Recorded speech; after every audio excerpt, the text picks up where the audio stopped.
Hello दोस्तों, मैं हूं दिनेश किवोरा। आप सबका स्वागत है रोजी रोटी कार्यक्रम में। नए साल 2022 का पहला कार्यक्रम रोजी रोटी। आप सबको बहुत बहुत शुभकामनाएं दर्शक मित्रों। और हमारे जो मेहमान हर सोमवार को हमारे साथ होते हैं, हमारे अर्थशास्त्री दोस्त श्री नयन पारिक जी, स्वागत है सर आपका। बिल्कुल धन्यवाद और 2022 की शुभकामनाएं आपको। नया साल मुबारक हो आपको आपको, भी, रोजी रोटी देखने वाले सभी मित्रों को। आपके पूरे परिवार को हमारी ओर से, हमारे चैनल की ओर से बहुत बहुत शुभकामनाएं। ईश्वर करे आपके लिए ये साल अच्छा स्वास्थ्य लेके आए, समृद्धि लेके आए, प्रॉस्पेरिटी ग्रोथ लेकर आए। और हमारी सभी दर्शक मित्रों के लिए नए साल पे यही कामना है, मंगल कामनाएं हैं कि ये वर्ष उनके लिए स्वास्थ्यवर्धक हो और समृद्धि लेके आए। दोस्तों, आज की रोजी रोटी हम इस प्रोग्राम के अंदर 2021 का राउंड अप करेंगे। 3 या 4 ऐसी घटनाएं जिन्होंने हमारे जीवन को पॉजिटिवली टच किया, जो पॉजिटिव टर्न कह सकते हैं, और 3 या 4 ऐसी घटनाएं जिसे अब हम डाउन साइड भी कह सकते हैं, ड्रॉबैक भी कह सकते हैं, यानी कि उनमें सुधार की जरूरत है। इन्हीं बातों के ऊपर आज नयन पारिक भाई से हम बात करेंगे कि ऐसी क्या चीजें थी 2021 के अंदर जो हमें दिलासा देकर गई, विश्वास देकर गई, थोड़ा एक पॉजिटिव साइन रहे, हमारी जिंदगी बेहतर हुई है, इकोनॉमिकली बेहतर हुई है, या फिर किसी न किसी रूप में हमारी जिंदगी के अंदर उससे इम्प्रूवमेंट आया है। और 4-5 ऐसी चीजें जो डाउन साइड थी और जिसकी वजह से आम आदमी को परेशानी हुई है। तो नयन भाई, आप तो लंबी चौड़ी लिस्ट बना के लाए होंगे, तो सबसे पहले तो अच्छी बात कर ले, बुरी बात लास्ट में कर लेंगे। बिल्कुल बिल्कुल बिल्कुल। अपसाइड क्या थी पिछले साल की? इतनी तकलीफें थी, कोरोना में लाखों लोगों ने जानें गंवा दी, लोग दिक्कत में आए, नौकरियां चली गईं, और साथ में पॉकेट में पैसे भी नहीं बचे, लोगों को अपने जेवर घर द्वार बेचने पड़े अपना इलाज करवाने के लिए। उसके बावजूद भी रोशनी की कौन सी ऐसी किरणें थी, ऐसी कौन सी लाइट थी, टॉर्च लाइट थी, जिन्होंने हमारी जिंदगी को थोड़ा सा दिलासा दिया, बेहतर उम्मीदें हमको दी। तो ऐसी 3-4 चीजें जो आपको लगता है कि प्लस साइड में थी, पॉजिटिव साइड में थी, और जिंदगी को बेहतर करने में हमें सहयोग दे रही थी। पहले बात करेंगे जो बेहतर चीजें हैं उसके बारे में नयन भाई। सही बात है, आपने बिल्कुल अच्छी बात करी कि देखिए ये जो साल है वो थोड़ा अंधेरा घना हो ऐसा साल था। और उसमें कहीं कहीं जो दीप जले हैं, कहीं कहीं जी थोड़े से जी। जो हम सबको उजाले मिले हैं इन अंधेरों के बीच में, उनकी बात करें। और नया साल है तो शुभ से शुरुआत करें, आपने जैसे कहा अच्छी बातों से शुरुआत करें। बिल्कुल तो बिल्कुल। तो ये पीछे जैसे देखते हैं और जो थोड़ा सा हमको 2021 का मुश्किल साल लग रहा था, उसमें जो 2-3-4 चीज़ें मुझे अच्छी लगी हमारे सबके लिए, रोजी रोटी देखने वालों के लिए, भारत के लिए, कुछ एक तौर पे देखिए तो ग्लोबल सिचुएशन के लिए। उसमें मैं पहला एक मानता हूँ वैक्सीनेशन। देखिए वैक्सीनेशन में हम सब बहुत कामयाब रहे एज अ कंट्री। कभी भी जी। As a country, as a world, कोई भी बीमारी के लिए वैक्सीनेशन इतना जल्दी और इतना प्रभावकारी नहीं आया है। हम्म। वैक्सीनेशन बहुत लंबा वक्त लेती है और उसके बाद धीरे धीरे उसके अप्रूवल आते हैं, उसके बाद वो एडमिनिस्टर होना शुरू होता है और इसमें बहुत टाइम लगता है। मेरे ख्याल से 5 साल से पहले कभी भी कोई वैक्सीनेशन डेवलप हो गया हो और सबको उसका टीकाकरण शुरू हो गया हो, ये एक पहला इंस्टेंस है पूरी दुनिया की हिस्ट्री में। चमत्कार और है। बिल्कुल चमत्कार है। और उसके लिए मैं कह रहा हूँ कि पूरे दुनिया भर की सरकारों ने अप्रूवल्स अपने इमीडिएटली दिए। हम समझ रहे थे कि हम बहुत बड़ी तकलीफ से जूझ रहे हैं, तो छोटी छोटी अपनी जो चीज़ें थे वो भूल गए हम लोग। समय जी की जो मर्यादा था उसको हमने ललकारा। और क्योंकि इंडिया में तो वैक्सीनेशन जो बनाती वाली कंपनी है उसके सबसे बड़े कंपनीज, बड़े प्रमोटर्स यहाँ है, तो मैं समझ रहा हूँ कि उसमें इंडिया ने एक लीड रोल लिया।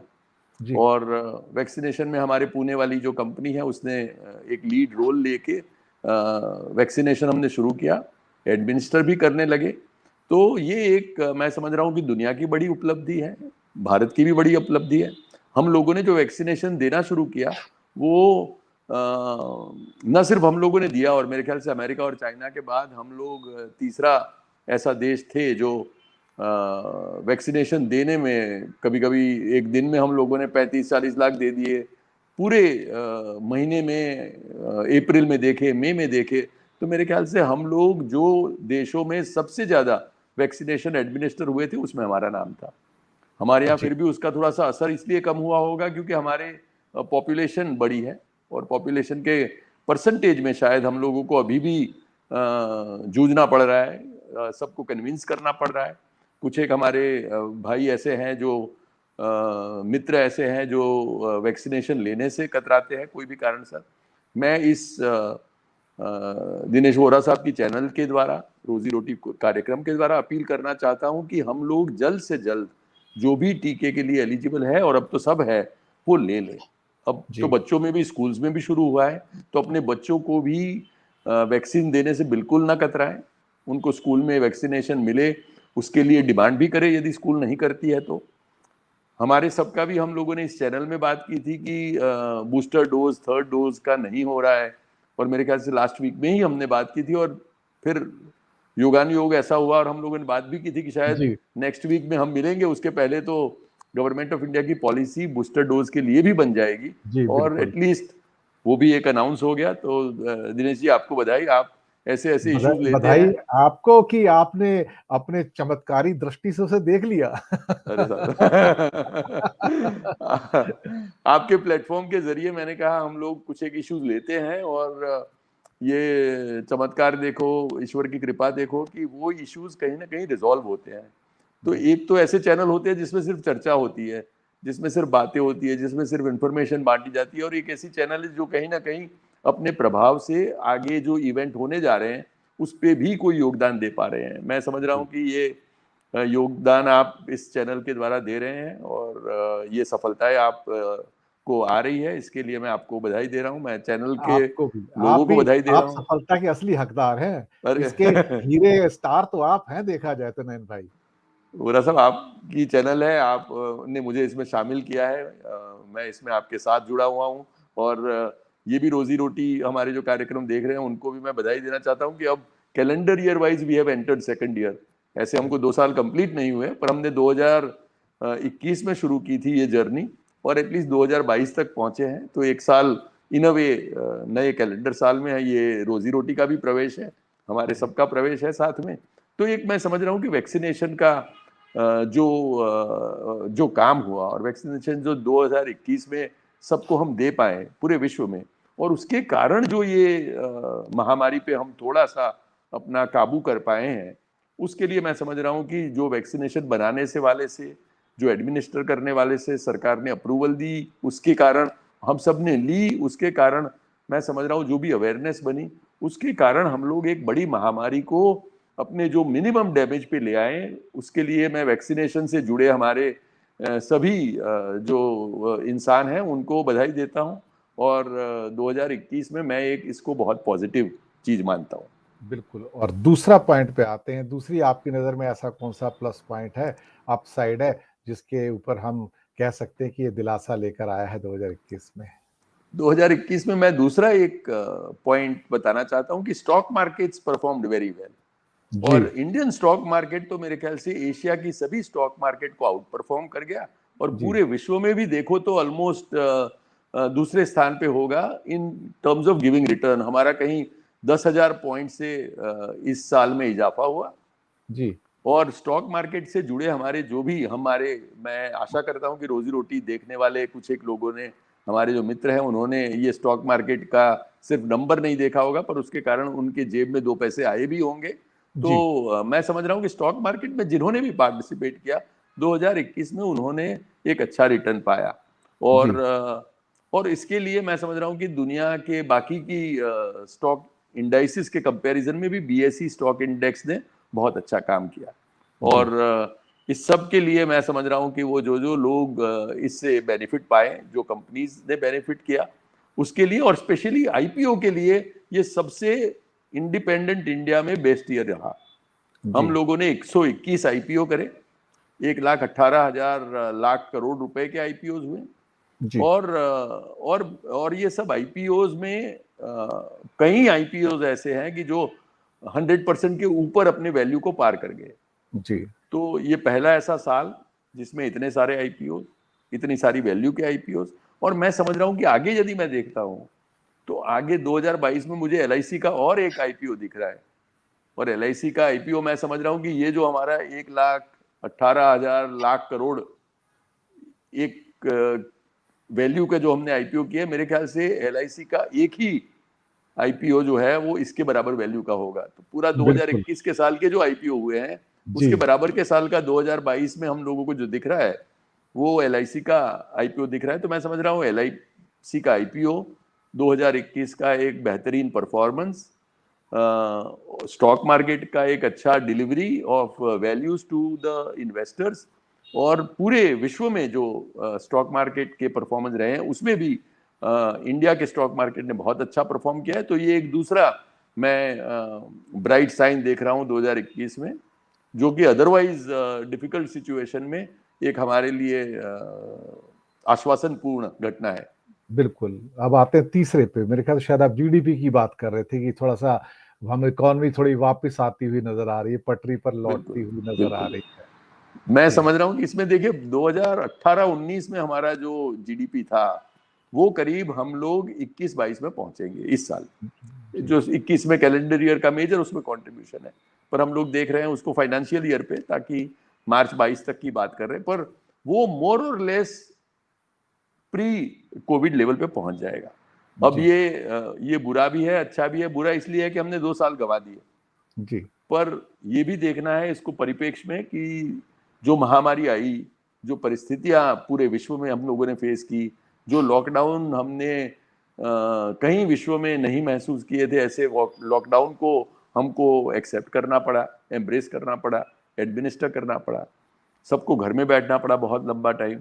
उसके बाद भी रिस्ट्रिक्शंस बहुत लंबे समय चले। तो जी मैं समझ रहा हूँ कि 2 साल जरूर गए, पर हम लोग अभी इस साल में प्री कोविड के लेवल पे पहुंच गए। तो जो हमारा एक डाउनफॉल हुआ था वो हम लोग मोर और लेस एक ही साल में हम लोगों ने रिकवर कर लिया एज इंडियन GDP, और इसका मैं समझ रहा हूं कि एक पॉजिटिव असर पूरे देश की इकोनॉमी पे और पूरे देश की अर्थव्यवस्था पे आएगा। बिल्कुल। और एक छोटा सा इसमें प्लस पॉइंट में एक छोटा टेल पीस एक भी है कि जी एक्सपोर्ट्स अच्छा हुआ है बिल्कुल 8 सालों के बाद। जहां हम $300 बिलियन मर्चेंडाइज गुड्स में स्टैग्नेट कर रहे थे लगातार 8 साल से देखा जाए बिल्कुल तो बिल्कुल। पहली बार ऐसा हुआ है कि अब वो 370-380 बिलियन डॉलर तक पहुंचेगा इस साल 2022 की मार्च तक। तो ये एक छोटा सा एक अच्छा नयन भाई प्लस साइन है ये। नहीं नहीं, और बहुत बहुत बड़ा साइन है क्योंकि जो हम इंडिया में व्यापार करते हैं तो अलग, पर यदि विश्व की ये परिस्थितियां जो चल रही है, विश्व में जो अभी महामारी फैली है, उसके बावजूद यदि इंडिया पूरे विश्व में कुछ अपना परफॉर्मेंस सुधार सकता है तो ये हमारे लिए बड़ी गर्व की बात है। सेकंड, मैं समझ रहा हूँ कि इसको चाइना के परिप्रेक्ष्य में भी देखना चाहिए कि जो जी रोष पूरे विश्व में चाइना के प्रति ये कोरोना के कारण हुआ और एक सेंटिमेंट जो बदले, उसका एडवांटेज हम लोग मान रहे थे कि इंडिया लेगा लेगा लेगा लेगा, पर पहली बार जैसे आपने कहा हम लोगों ने वो एडवांटेज लिया है। हम लोग बिल्कुल थोड़ा सही कहा। ज्यादा व्यापार अपना शेयर बढ़ा पाए हैं, बढ़ा पाए तो ये हैं। हमारे सबके लिए बड़ी बात है। बड़ी बात है। अब आते हैं थोड़े से डाउन साइड के ऊपर कि ऐसे कौन से 2-3-4 मेजर डाउन साइड हैं जिसकी वजह से हम और परेशान हो गए। और परेशान तो पहले से थे, परेशानियां और बढ़ गई कहा जाए तो क्या डाउन साइड थी जिनको आप नयन भाई देखते हैं? मैं 2021 की पहली जो मतलब वीक एरिया देखता हूँ, डाउन साइड देखता हूँ, वो अनएम्प्लॉयमेंट है।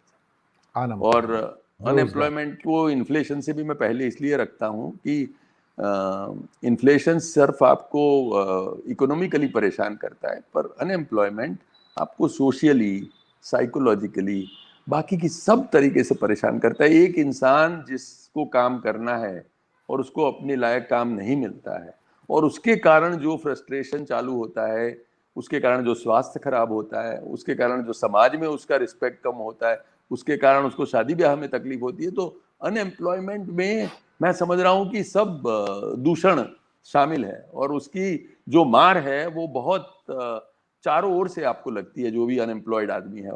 और हुआ ये कि कोविड की सिचुएशन में हमारे देखिए इंडिया में ज़्यादातर एम्प्लॉयमेंट है वो इनफॉर्मल सेक्टर में है, जो ठेले पे चाय लगा रहा है, अपना कोई व्यापार कर रहा है, कोई सब्जी बेच रहा है, ये सब जो इनफॉर्मल सेक्टर है वो करीब 90% के आसपास एम्प्लॉयमेंट देता है। जी। और ये हमारा टाइम ऐसा हुआ कोविड में जिसमें हम लोग ऑर्गेनाइज सेक्टर को संभाल पाए, थोड़ा सा जीडीपी को संभाल पाए, स्टॉक मार्केट को संभाल पाए, पर उसका एक लिमिटेड हमारे यहाँ इन्फ्लुएंस है, वो देखने वाली बात है। स्टॉक मार्केट में सब मिला के ये जो भी हुआ उसका फायदा 5-7% से ज्यादा हमारी लोगों ने ले नहीं लिया है बेनिफिट।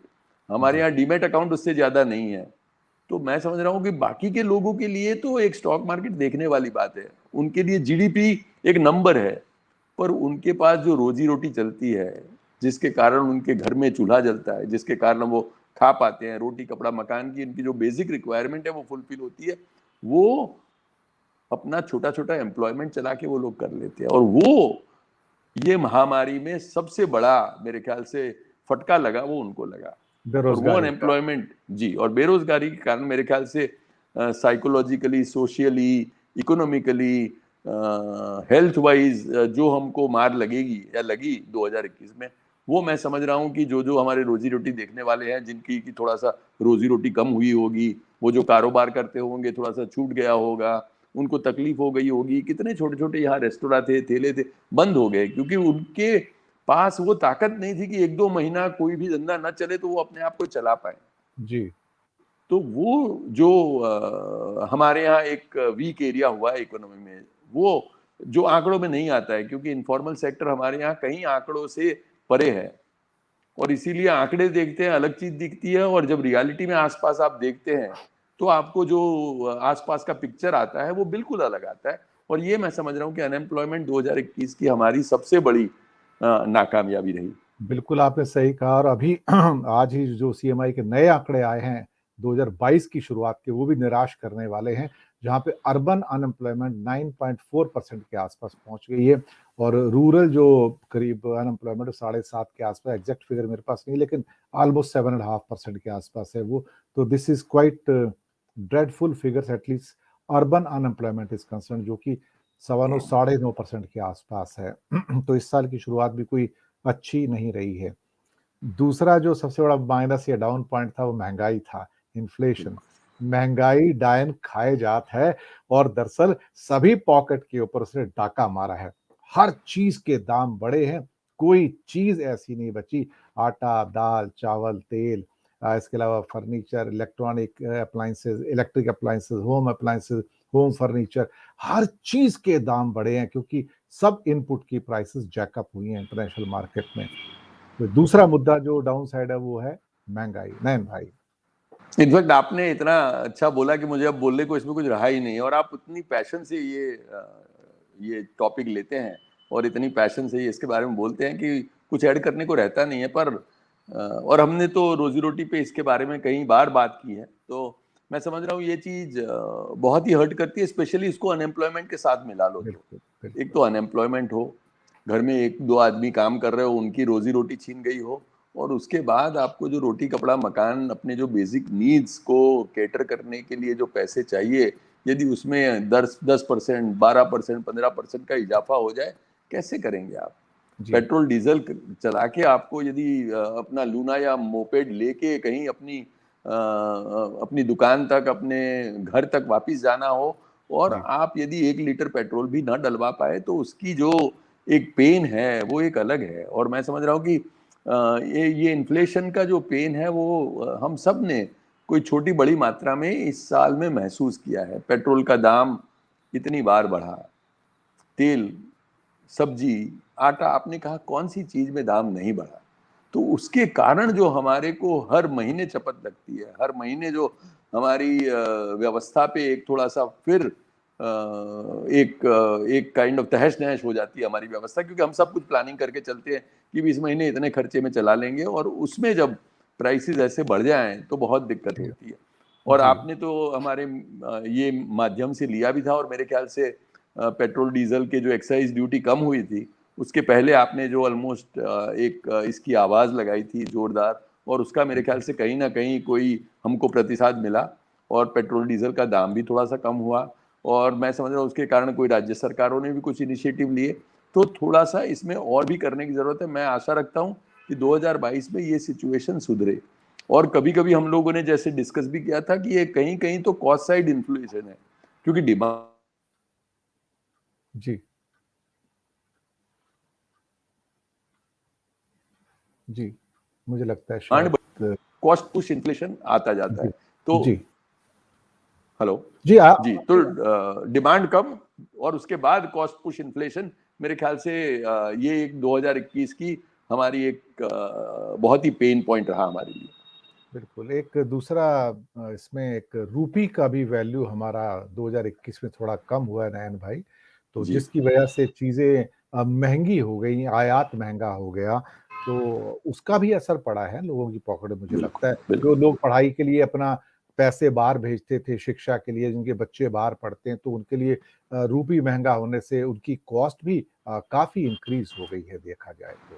ये भी थोड़ा बिल्कुल महत्वपूर्ण पहलू है नहीं इसके नहीं, अंदर। बिल्कुल बिल्कुल बिल्कुल बिल्कुल आपने बहुत सही कहा है कि हमारा भी जो देश है वो इंपोर्ट ड्रिवन देश है और हम लोग इंपोर्ट पे काफ़ी निर्भर करते हैं। तो इंपोर्ट में रुपी के एक्सचेंज रेट में यदि रुपी वीक पड़ता है तो उसके कारण हमारे जो भी इनपुट्स है सभी कॉस्ट बढ़ती है, और उसके कारण जो हमारी आउटपुट की कॉस्ट है वो भी बढ़ती है। तो डिमांड जो पुल इन्फ्लेशन है उसको एक इकोनॉमिस्ट अच्छा मानते हैं कि भाई चलिए मार्केट में डिमांड है और उसके कारण दाम बढ़ रहे हैं, पर ये जो कॉस्ट पुश इन्फ्लेशन है और कहीं कहीं हमारे जो इम्पोर्टेड कॉस्ट बढ़ रही है उसके कारण का जो इन्फ्लेशन है उसमें रुपी का एक्सचेंज रेट का भी एक बड़ा कंट्रीब्यूशन है। बिल्कुल उसके आपने अलावा सही मैं कहा। समझ रहा था कि एक जो हम लोग समझ रहे थे कि इससे हम लोग निपट गए हैं, और ओमिक्रॉन जो 2021 में शुरू हुआ पिछले 2-1 महीने से, हम लोग तो खैर उसके बारे में इतना शुरू हुआ उसके पहले 2-4 वीक, दो मेरे ख्याल से अगले महीने से बात कर रहे थे कि अभी बढ़ रहा है, कहीं साउथ अफ्रीका में शुरू हुआ है पर उसको साउथ बॉम्बे में आते भी देर नहीं लगेगी। और अभी सिचुएशन ये है कि बॉम्बे में तो ऑलमोस्ट आ ही गया है। आपके यहाँ रात्रि दरमियान वो सेक्शन 144, ज़्यादा लोग इकट्ठे ना हुए, वो होने लगा है। अहमदाबाद में तो हम नाइट कर्फ्यू कहीं टाइम से फेस कर रहे हैं, अभी भी चालू है।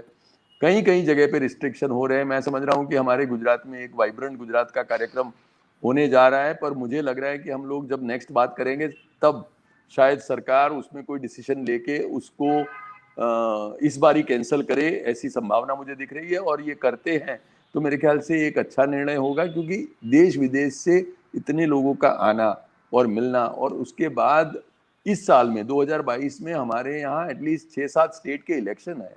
उसके लिए जो इलेक्शन रैलियां होगी, बाकी की होगी चीजें, उसमें मैं समझ रहा हूँ 2022 में जो 2021 से उम्मीद शुरू हुआ है वो यदि बहुत ही माइल्ड रहे तो मुश्किल नहीं है, क्योंकि हमारे यहाँ बहुत लोगों को थोड़ा सा मामूली फ्लू हो जाए तो असर नहीं पड़ेगा। पर यदि उसका कोई एक वेरिएंट आ गया जो कि आपको और परेशान कर देगा, हॉस्पिटलाइजेशन की, मेडिसिन की जरूरत पड़ेगी, तो एक तो स्प्रेड भी फास्ट होगा, और यदि उसका असर भी ज्यादा होगा तो हम लोग फिर से एक बड़े मुश्किल टाइम पे आ जाएंगे, ऐसा लग रहा है मुझे। बिल्कुल। और मैं दर्शक मित्रों आपको सूचित करूं कि हमारे नयन भाई के घर में भी 2 सदस्यों को इस टाइम कोरोना हो गया है और ओमिक्रॉन भी हुआ है, और हम ईश्वर से प्रार्थना करते हैं कि वो दोनों जल्दी से जल्दी स्वस्थ हों और पूरा परिवार आपका स्वस्थ रहे, क्योंकि इस चिंता की घड़ी में भी अगर आप आके रोजी-रोटी का कार्यक्रम कर रहे हैं, तो आपकी हिम्मत को, आपके जज़्बे को हमारा सलाम है रोजी-रोटी की ओर से और न्यूज़ टाइम की ओर से, कि ये साहस अभी भी है कि दुनिया ऐसे चलती है जहाँ पर कठिनाइयाँ आती हैं, लेकिन उसके अंदर भी जब इस किस्म का साहस हमें नज़र आता है, तो फिर उस जज़्बे को हमारा सलाम होता है। जाते-जाते एक छोटा-सा एक टेल पीस है। ये साल जहाँ 2021 में हमने भारत के अप्स एंड डाउन्स की बात की, एक छोटा-सा हम एक मामूली सा कैप्सूल बांग्लादेश पे लेना चाहेंगे, जहाँ के दर्शक भी हमारे साथ जुड़े रहते हैं। बांग्लादेश के 50 साल पूरे हुए आज़ादी के, और बांग्लादेश एकमात्र ऐसी इकॉनमी रहा पिछले साल कोरोना में जहाँ सारी इकॉनमी ध्वस्त हो गई। बांग्लादेश, वियतनाम और चीन 3 ऐसी इकॉनमी रहीं जिन्होंने पॉजिटिव में जीडीपी ग्रोथ दिखाई वहाँ पर, बाकी किसी देश ने दिखाई। तो बांग्लादेश की जो रेज़िलियंस थी उसमें नज़र आई कि उन्होंने कोरोना के साथ लड़ाई भी की है, और पॉजिटिव ट्रैजेक्टरी के अंदर आके उन्होंने जीडीपी की ग्रोथ दिखाई, और इस साल और अच्छा होगा उनका डेफिनेटली। और दिसंबर के अंदर उनका जो एक्सपोर्ट है वो ऑल टाइम हाई होके $4.995 बिलियन उन्होंने क्लॉक किया, जिसका कल ही मैंने एक एपिसोड किया था, which is quite a almost touching $5 billion per month for जिनका नॉर्मल एक्सपोर्ट करीब 45-50 बिलियन डॉलर के आसपास है, तो एकदम वेरी हाई पे गए हैं वो। तो शायद उनका ये रेजिलियंस है, और 50 साल उनकी गोल्डन जुबली के और 100 साल बंग बंधु के, तो बांग्लादेश को बधाई नयन भाई बनती है। और आप तो वहाँ के एक विजिटिंग फैकल्टी भी हैं वहाँ पर, थोड़े से 2 शब्द। बिल्कुल, बांग्लादेश के साथ मैं जुड़ा हुआ हूँ और हमारे कार्यक्रम में आप वक्त बेवक्त हम लोग टाइम टाइम पे इसका कहीं ना कहीं जो बांग्लादेश के अच्छे स्टेप्स है उसकी सराहना करते हैं, उससे जो सीखना है उसके लिए इंट्रोस्पेक्ट करते हैं।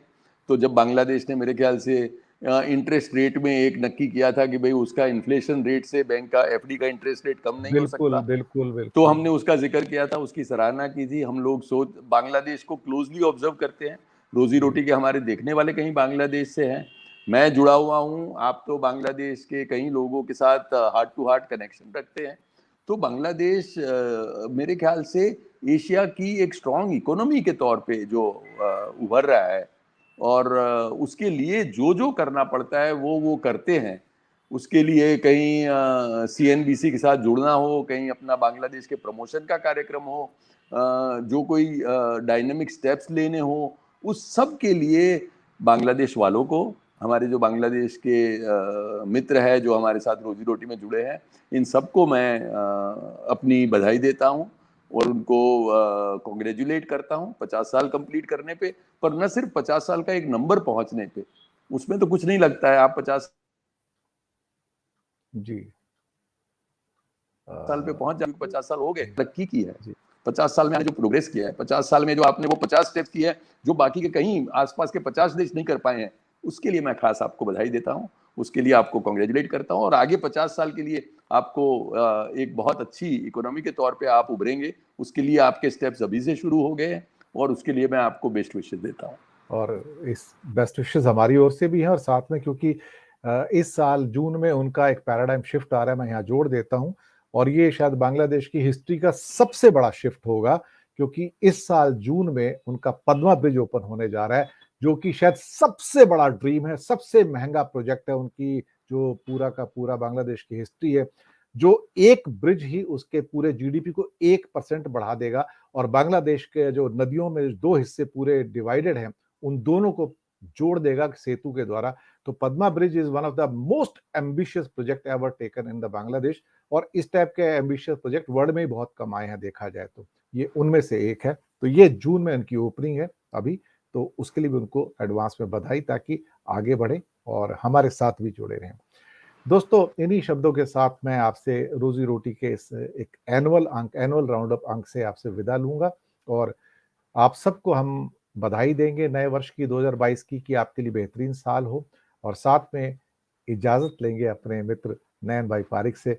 नयन जी, बहुत बहुत धन्यवाद, और थैंक यू जल्दी सो जल्दी मच। आपके घर में सब लोग स्वस्थ हों, ये हमारी ईश्वर से प्रार्थना है। और स्वस्थ ही ना हो बल्कि आगे तरक्की के लिए हमारा भी मार्गदर्शन करते रहें आप चल के, थैंक यू बस सो यही मच। हमारी कामना है। तो दर्शक मित्रों, हमें दीजिएगा आज्ञा, बहुत जल्दी मुलाकात होगी नए मुद्दे के साथ, नए मेहमान के साथ, इसी चैनल पर। कहीं मत जाइएगा आप। Thank you.